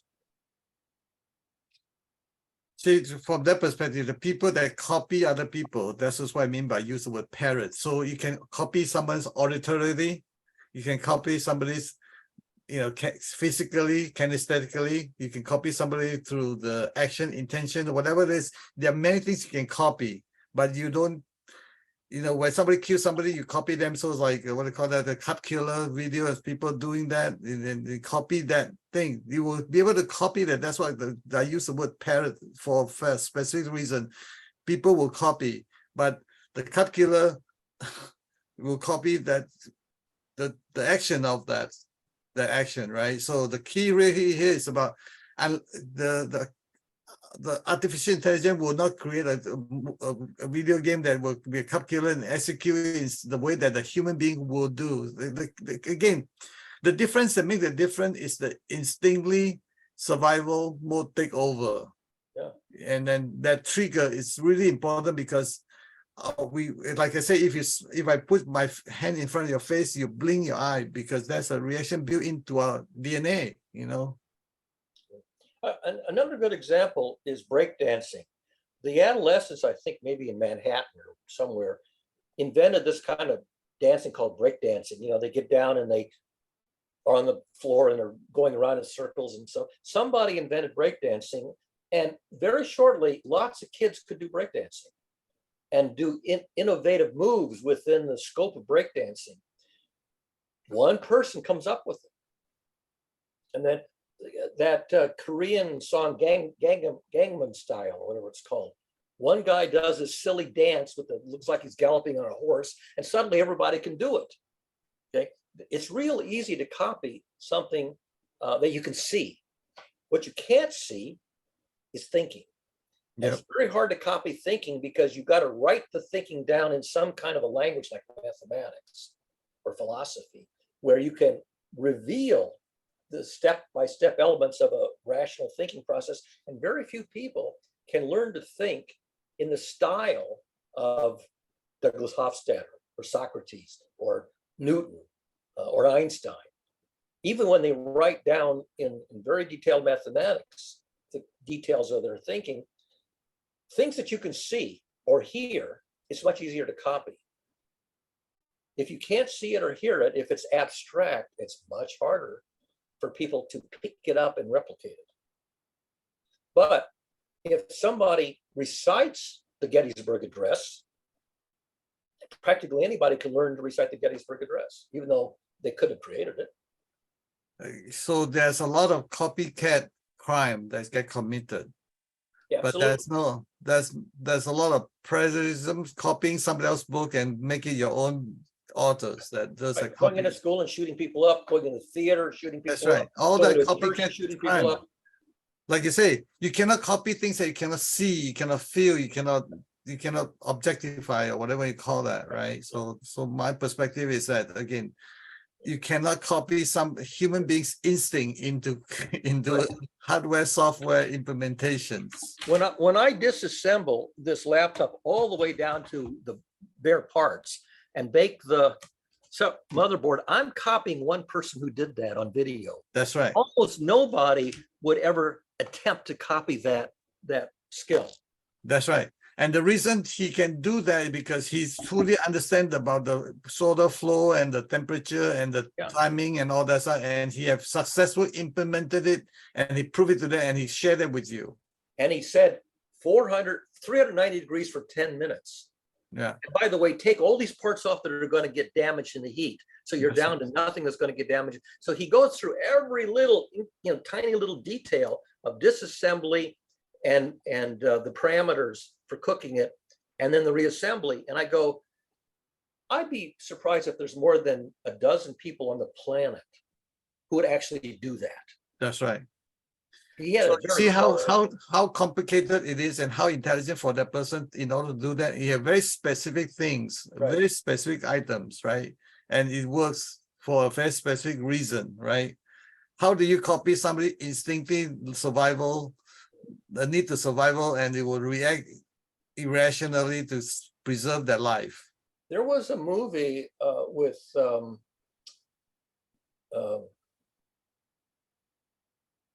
her name? Whoopi Goldberg, where she plays a nun. Right, I know that one. Plays a nun, and she's being threatened, and she gets down on her knees and does some kind of a plea. It's a scene that you probably would never see in any other movie. But she gets on her knees and pleads with the assaulter. She doesn't do anything except some, theatrically holy gesture.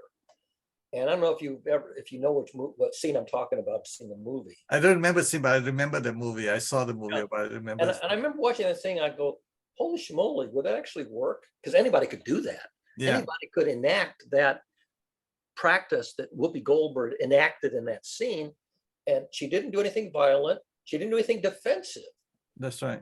She was totally vulnerable, and all she used was soft-spoken words. Yeah. And that's the kind of thing that makes you stop and think, because you could certainly imitate that, but almost nobody does. Yeah, there's a very complex question that comes out. Is that, are you genuine? Are you threatened in any way? Do you holding a knife behind your back? Right. Yeah. So, for example, we have bears encroaching in the urban areas here. So there has been almost every month there's a story that somebody sees a bear or a cub or whatever in their backyard. In some cases, the bear killed the human. In other cases, the human, or there was a dog involved. Often there's a dog involved. One time, just in the last month, the woman punched the bear in the nose. and the bear ran away. Now, you're talking about very risky defensive or offensive practices, which have probably a very low probability of working again. But you get these cases where somebody did something clearly ill-advised, Yeah. and survived, and other times people did the optimal thing and got killed anyway. Yeah. So you have these common and uncommon, successful and unsuccessful defensive and offensive measures. Look what's going on with the war in Ukraine. Yeah. And right now the U.S. is sending cluster bombs to Ukraine. And Yeah. people are going, That's a survival. we ought not to be sending cluster bombs to Ukraine for a bunch of long-term reasons, not the least of which is that these things get left on the field for decades, and then some kid 20 years from now is going to walk on one and get blown up. Yeah. There's lots of reasons why you don't want to litter the battlefield with duds. That That's really right. duds, they just didn't explode. And so the landmine situation, the landmines in Southeast Asia, I go, why the hell did they put all those landmines out? Because they're still there after 20 years. Yeah. And now a new generation are walking on these landmines. You have near-term and short-term probabilities and upsides and downsides. Most of the time, people use the suboptimal because the optimal is pretty small That's right. option. And there's for all the spectrum of things you can do, one of them is optimal on balance, but only slightly optimal over all the others. And almost everything you do is got a downside risk that's more than the upside success. So another example just came out as you listen to you. So it's that you remember the story of the mom will lift the car up so they save the son underneath the car. So Yeah, that the adrenaline, like where the hell they get the energy from? The answer is exactly right. get an adrenaline rush. You can do it. That's what I'm saying. So that's instinct survival that have all this power that's beyond any computer program, hardware, software. If I get a cortisol surge, which is uncommon but palpable, I will probably do a gesture, either a physical gesture or more likely a verbal gesture that is considered an offense to whoever I do it to. But it's pretty much automatic. That's right. This is what I keep saying to Sam. This is automatic that you cannot pre-program, you cannot think about it because there's so many automatic things that like the woman that punched us bear in the nose. I was like, what else I have to lose? Like, yeah, but she didn't think about it. Did you read that episode in Feynman's autobiography in the restroom in the bar where the guy threatens him at the urinal, and without pondering it, Feynman punches the guy in the nose. yeah, And Feynman writes this up in his auto. He says, I didn't have to think about it. The machinery knew what to do, meaning he downshifted it into defense mode, and that happened. that's exactly right. There was a guy in our fraternity house who, it was your turn to go around and wake people up because we didn't have alarm clocks because we wake everybody up. There was one guy that you had to be very careful when you woke him up, because when you woke him up, he went swinging. And you had to learn to stand to the side and tap him on the shoulder and call his, but not stand where he's going to punch you in the face because it's automatic. That's right. It was automatic. He had That's no right. control over it. Somehow, very early in his childhood or whatever, he got this reflex Yeah, of punching whoever. I learned a long time ago, never touch a kung fu, what they call a martial art teacher, any parts of the body when you walk side by side with the guy. Otherwise, He's going to react.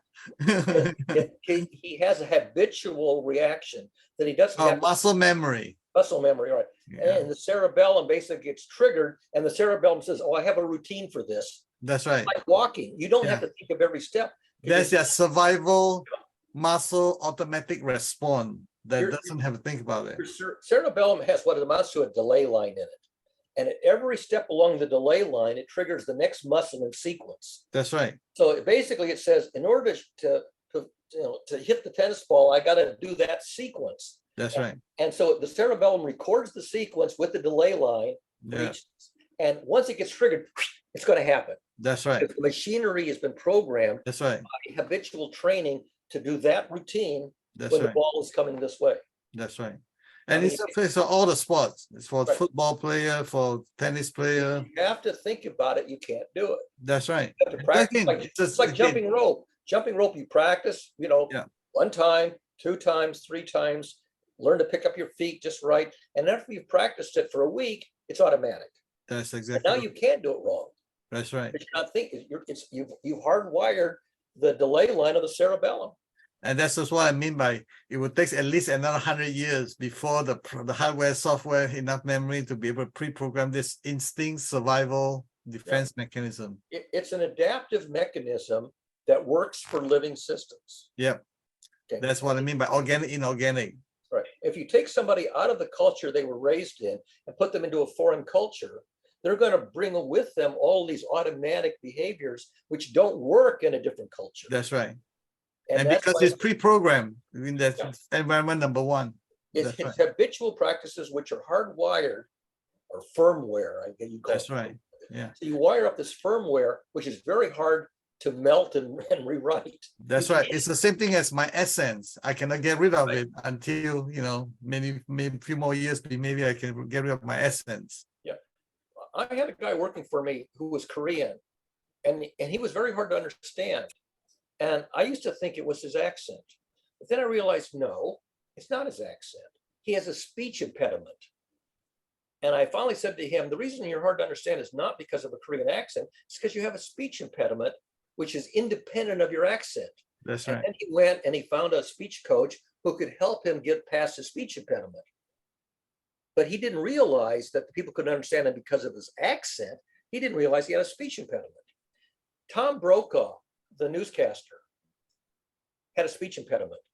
And what he did is he put marbles in his mouth and he practiced talking with marbles in his mouth for I don't know how many years until he overcame his speech impediment. And if you listen to him carefully, you can still hear the speech impediment. So how do you know someone have, like, do I have one or what? I wouldn't call it a speech impediment, but in terms of articulation, All right. prosody, and all the elements of well-presented speech, you could improve your articulation. My father used to say to me, Barry, speak slowly, clearly, and distinctly. And he said that I don't know how many times, and I never learned to speak slowly, clearly, and distinctly. Got it. I had this I need to pronounce practice it of slowly. right, Yeah. slowly, clearly, and distinctly. Now, if I really took that to heart and I had a good speech coach, they would have said, all right, sit down, Barry. We're going to have an exercise. And I'm going to record you and play it back and work. And it's like a coach. I never had a coach. And so I never learned to speak slowly, clearly, and distinctly. This is my coach. If Yeah. Siri doesn't understand me, I blew it. Yeah. But Siri can adapt. So a mother can recognize the sounds that a baby makes, even though a stranger had no idea what Right. it was saying. But the mother can recognize a sound. But you have people who have some cognitive impairment, and they have somebody who's close to them. The person speaks is and the other person can tell you in plain English what they just said. And you hear every once in a while you get a story, somebody who's in some kind of a cognitive decline, Alzheimer's or whatever it is, ALS, typically is ALS. And one person can still recognize what the person's saying, even though they've got ALS. And the average person goes, oh, I don't know what they said. Oh, they learn to listen for the prosody and then put the words in that they're not articulating. And that's the reason why pediatric takes 7 more extra years than a regular doctor. Right. And if we had really good tutoring, coaching, that kind of stuff, everybody could optimize. Okay, I need a voice coach. Yeah, exactly. Voice coach. So for example, in Toastmasters, the former president speaks so softly that hardly anybody can hear what he says. And even if I put the microphone, right a foot away from me, you still can't hear him. We have people who were never trained to project their voice. That's right. And I said, why do you speak so softly? He says, people tell me that if I speak loudly, they think I'm yelling at them. Yeah. I think what he means is that he doesn't have gradations. He can either speak very softly or he can speak loudly, but he's got no in between. You can't modulate, my guess. Yeah. And I'm thinking, this guy was the president. Why can't he learn to modulate his voice at an amplitude level that's appropriate for a room where you got people sitting 10 feet away from you? Yeah. Took me 20 years to get there. Trust me. I speak a lot faster, a lot louder. And if you put up the closed captions here on Zoom, Right. you can notice people who speak so well that the closed captions never get it wrong, except right. maybe on a proper name. Yeah. And there are people who speak so poorly that the error rate on closed captions is 20% error rate. Yeah. And if people would pay attention to the closed captions, or even really pay attention, they could probably learn to speak slowly, clearly, and distinctly. That's right. I noticed that when I'm more confident, I will speak slowly and clearly. And when I'm not as confident, then I jumble up. Right. I have noticed speech patterns which are not speech impediments. You can make out every syllable and every word and every phrase. There was a guy who used to, and Sam knows what I'm talking about, Colin, I forget his last name already. Kilburn? Kilburn, is that his last name? Yeah. Colin Kilburn would not speak in complete sentences. He spoke in phrases. He would say a phrase. It's not a complete sentence, just a participle or something. And then he would follow it by another phrase. And you could make out every word he said, but he didn't say anything. There were no predicates. There was no subject, no predicate. You go, it's a little like rap, like poetry or rap singing. It's not that I can't make out the words. He didn't say anything. There's no semantics. And I never figured out how to have a conversation with him. And then I found that there was a guy who could do rap style poetry. You could give him a prompt, 2 or 3 or 1 sentence prompt, and he could instantly do a quatrain in rap singing that rhymed and everything instantly. And you can find he was on Ellen or somebody like that. He could basically rap. He could rap for 10 hours. Everybody could give him he could go on YouTube and people live and they'd give him a prompt and he would just read the prompts and rap. And he never said anything, but it was a sequence of words in prosody and rhyme in real time. I'm going to check with Sam to make sure he got what he needed from whatever he trying to get. There's a number of different, let's say, tributaries we've followed since the original suggestion. And it's all good because I'm just looking at, what stimulates the discussion based on the initial question, which was, do we need to fear AI? I actually think that there will be a subset of society or civilization or some little corner of humanity that will actually beneficially coexist with AI. There's going to be a large segment that will enact out our fear of AI and essentially kind of mutually create or manifest this mutual fear between software-based entities versus wet protoplasmic entities. And that will not go well. And I think that is closer than you think. It's going to be much closer than 100 years. I will say it's even between 5 and 10 years. Because if you take a look at where Musk is putting a lot of investment, it's into humanoid android robots. The Japanese are already doing it. So you know that they're going to have muscles, they're going to have actuators, servos, they're going to be able to move things, they're going to be able to pick up things. Soon they'll be able to throw things, Yeah. And I mean, look at automatic baseball pitching machines, Look at androids that have to toss clothes into the hamper.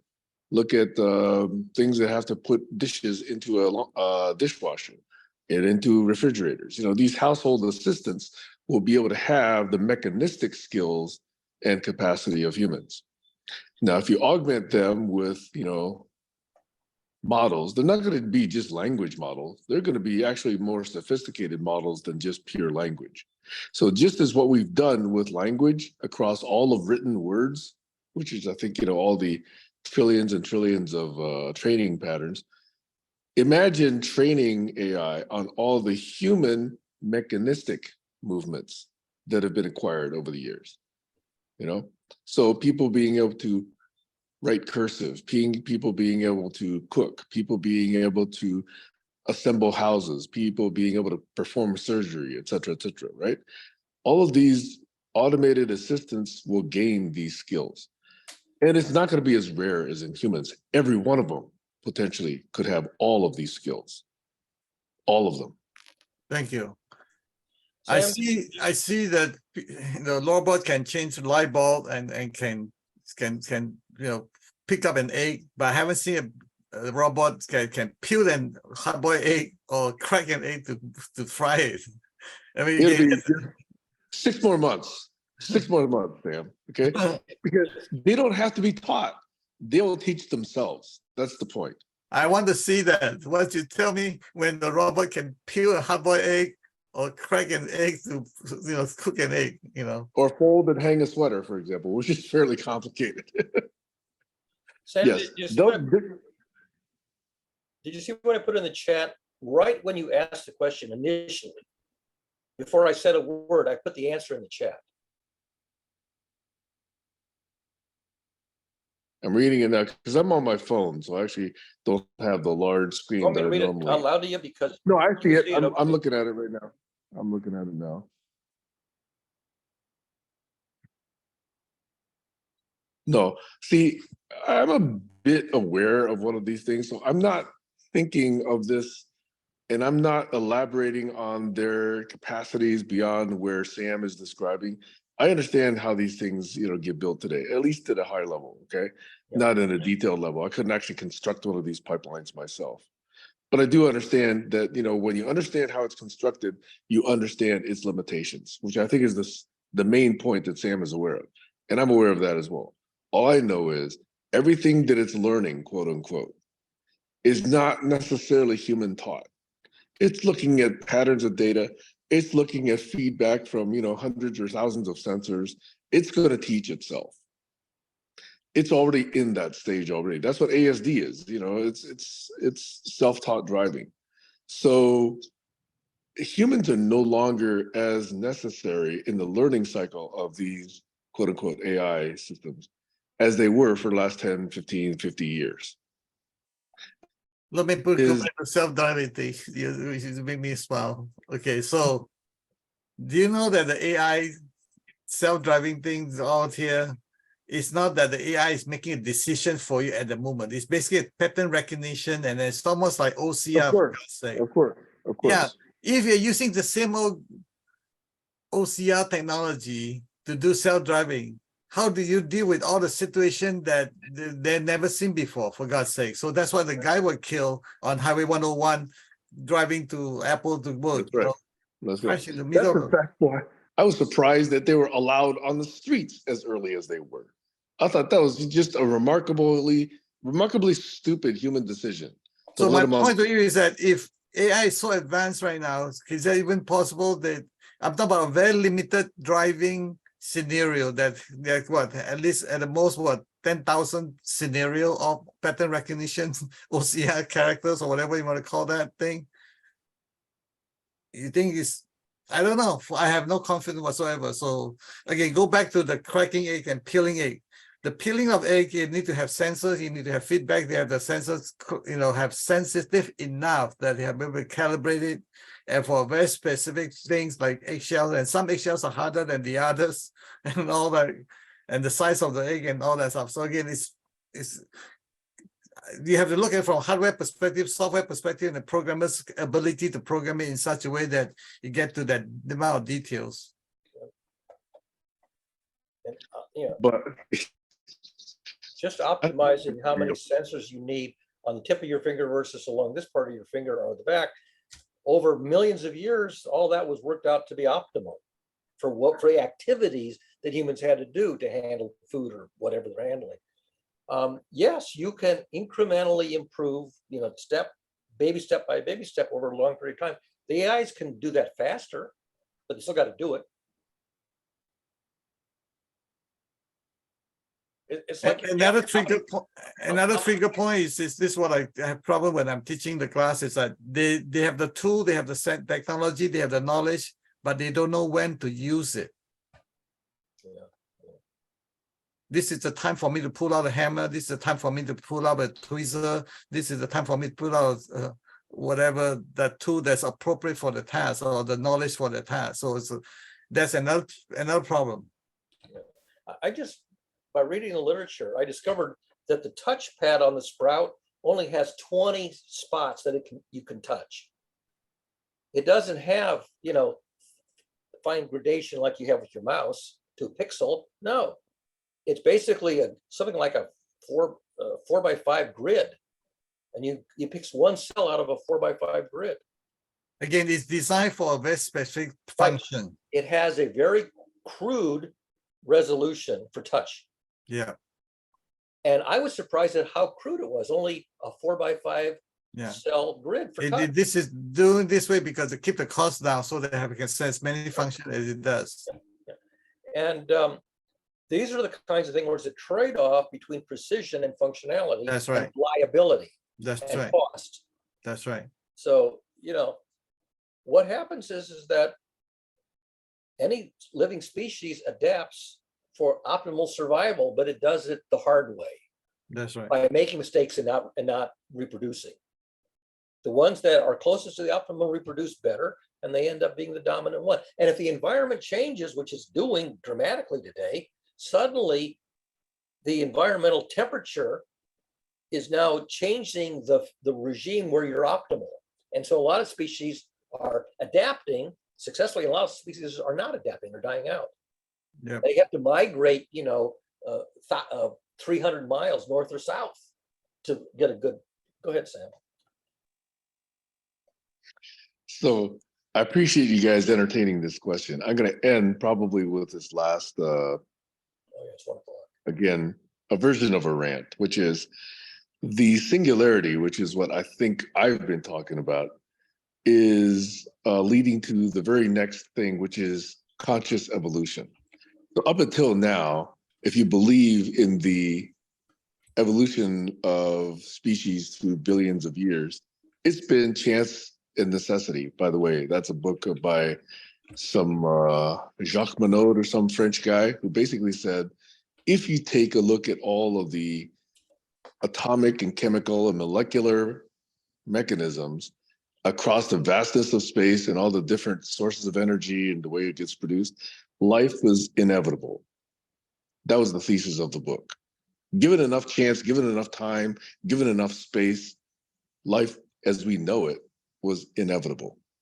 So up until then, it's been chance driven. Now we have an opportunity to take intention and accelerate the next evolution of whatever species you want, whether it's whales, squids, or humans. Right. So we can actually then augment what humans can do. You know, our capacity to listen is in a very narrow frequency range. But if we actually augment with technology, we can now listen across a much wider spectrum. We can see in a very narrow frequency. If we augment, we can now see across very many, okay? Our capacity to move objects is in a very narrow, let's say, force range, okay? We can augment that fantastically, okay? Our ability to, you know, process oxygen, you know, whether or not it's, I mean, just think of everything humans can do. If we intentionally decide to augment, we can create, I guess, what today we would call superhumans, okay, in a number of different ways. We can jump farther, run faster, you know, sleep longer, see further, et cetera, with better acuity. So this switch from random-based evolution to intention-augmented evolution is an opportunity. Doesn't say that we're going to be able to do it. We have to overcome these threats that, and these fits and starts, somebody's going to blow themselves up when they actually decide to run, 1,000 miles an hour, so these stupid mistakes will happen because there will be people who are trying to maximize profit or maximize evil or maximize power or whatever. They're going to abuse technology, but there will be some wise humans who will try and do this in a conscious evolutionary way. I think that's the opportunity ahead of us, that if we manage to navigate these threats carefully, will be the way humans level up. But it's not just technology based, it's also wisdom based. Yep. We don't have the wisdom to go along with it, there ain't no chance for humans. So anyway, that's an opportunity as well as kind of a cautionary perspective on this. So I think I'll close again with that little minor rant. Yeah. Thanks. Thank you. Yeah, I mean, I agree. I mean, my discipline is engineering. What do you think engineering is? Engineering is intentionally developing something with some deep understanding, some deep reasoning, some testing, some experimentation, some lab work. I was in the network planning division at Bell Laboratories, and my group was network evolution planning. As we're planning to evolve the technology and the services of the network, we're going to do this very deliberately, very conscientiously, very scientifically, very systematically. And me and my group, we looked at some aspect of the next incremental upgrade of the telephone network, echo cancelers or whatever it was, and going to say, how do we introduce this technological opportunity in a very systematic, carefully thought out, no surprises mode?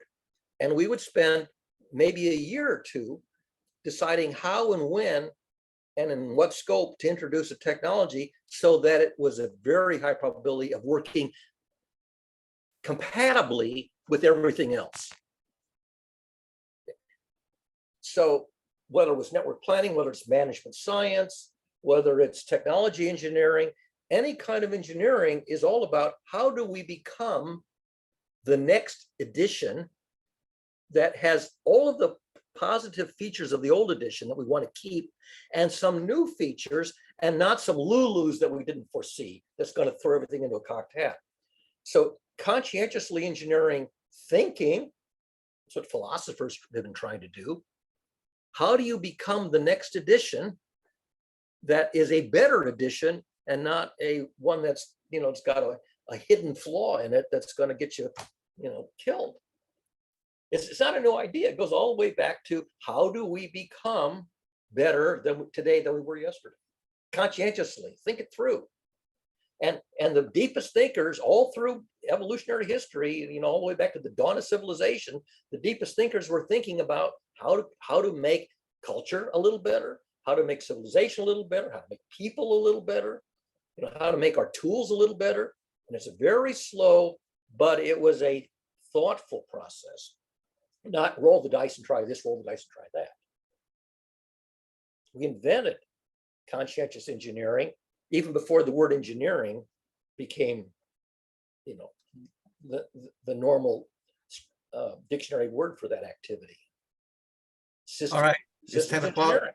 I'm wrapping it up and Okay. to go somewhere. Yeah, it's coming up on the second hour, end of the second hour. So, By the way, before I forget, yesterday when I clicked on it, I say "end for all." Did I mess everybody up? what happened is that Joshua called me on Facebook Messenger video call, which is fine, except that I don't recognize the ringtones.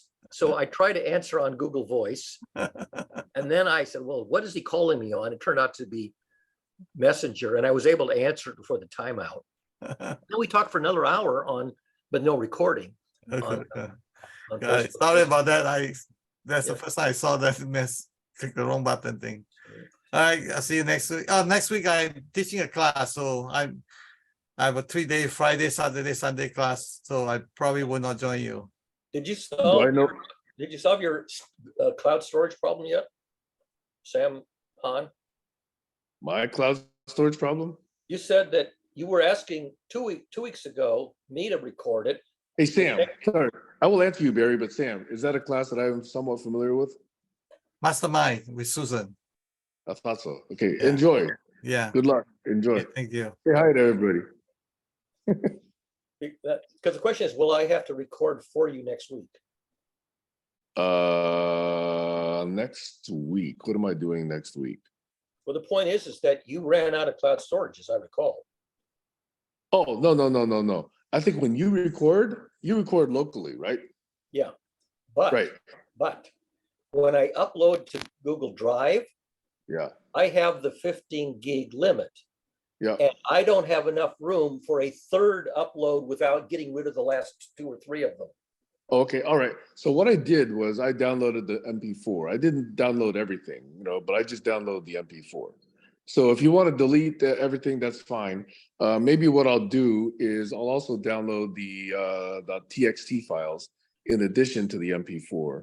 That might be what I do. I was waiting to delete from my Google Drive the ones that I uploaded to you for the last few weeks, because I wanted to make sure that you got them. They're all good. There wasn't an issue. Okay. Because I don't have room for one more week's worth without having to erase something. I believe you're subscribed to my YouTube channel. So when you see it appear, either the Saturday or Sunday, you can pretty much rest assured that I got it and uploaded it successfully. And I have to sort of watch it to make sure that you really got the whole thing and not some, Yeah, it's rare that, if it uploads properly, that it screwed something up. Usually if it uploads properly, the guy at Toastmasters will sometimes upload it before it's finished converting, and he doesn't realize that he uploaded it, and you go to watch it on YouTube and it says, this is still converting. Well, too late. I mean, you got to upload it. You can't upload it until it's done converting. Yeah, I've been doing it long enough that I think I can avoid those kind of mistakes. Okay. So there is an issue that there's an easy way to screw that up too. All righty, I'll go ahead and erase the ones that I uploaded for you the last few weeks. Well, just tell me, give me a couple of days so I can pull down the .txt files. Okay, that might be useful. And then I'll send you a signal for when you can actually delete them. Yeah, but don't ask me to save and upload anything until I'm Got sure it. I got room left on Google. I got it. Okay, message received. Okay. All right. All Hey, right. Barry, by the way, I want to express, I actually find that, and I've said this before, conversations between 3 people have a special kind of magical character. Okay. Yeah. I think they're very, very, very productive from a number of ways. So I really appreciate, when we actually are just 3, not that I don't appreciate others, but I do appreciate those moments when we just have 3 people and it's rich. Okay. So thanks. Okay. And Well, thanks, yeah, for when being it part. works, it's wonderful. When it doesn't work, it ain't wonderful. I agree. Okay. All righty. Thanks. See you later. Bye. Yeah. Bye-bye.